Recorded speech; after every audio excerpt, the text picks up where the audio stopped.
stands for domestic violence.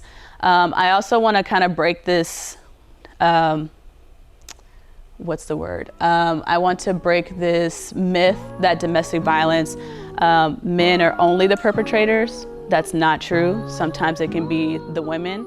And then if you have... Hey everyone, my name is Brianna White. I'm a coach that provides assistance to youth and adults for education and career support.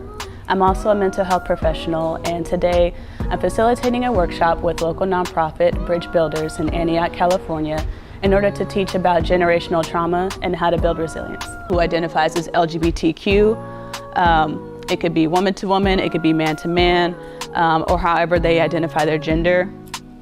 So domestic violence can get kind of tricky.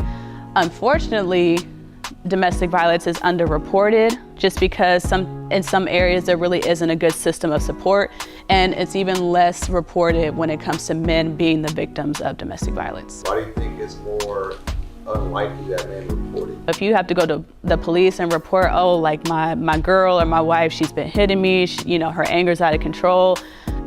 Unfortunately, I hate to say it, but some officers don't take that seriously. They don't take you seriously as a man. And that's why it's hard for men to speak up about mental health, because you guys have this pressure of, societal. If you're interested in having a speaker for your education, career, or mental health workshops, feel free to visit my website.